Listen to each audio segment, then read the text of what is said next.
Isa sa bawat dalawang Pilipino gustong mapanagot si dating Pangulong Duterte sa kinakarap niyang kaso sa International Criminal Court or ICC.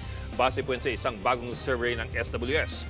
Tiyempo paglabas ito sa buwelta ng palasyo sa banta ni Congressman Pulong Duterte na pananagutin niya ang mga anyay kumidnap sa kanyang ama. Nasa frontline na balitang yan si Maricel Halili.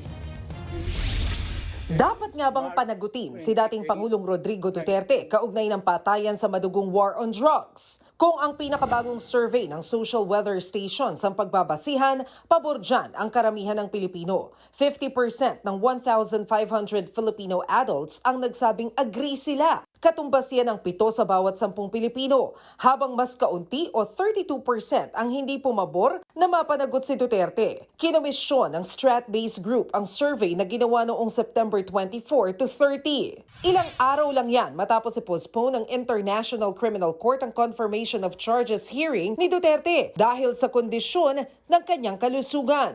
Ayon kay Strat-based President Dindo Manhit, dumami ang bilang ng mga Pinoy na gustong mapanagot si Digong dahil sa mga ulat sa kaso.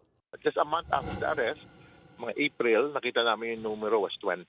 Ito yung natural base ng concern na ito, na dapat may panagutin sa pagpatay.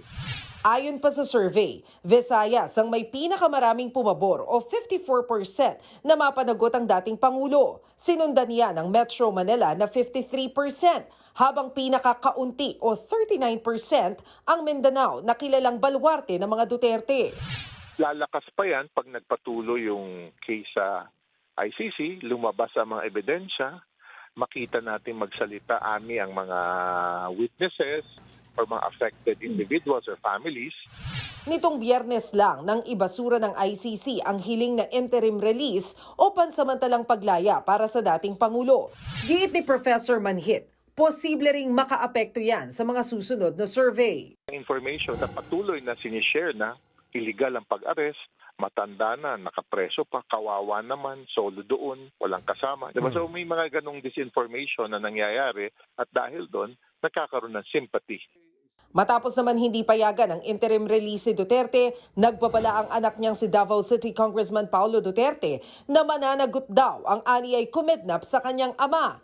Binanatan niya ng palasyo. Tayo po ay nasa sinasabing civilized society at wala po tayo sa isang barbaric world.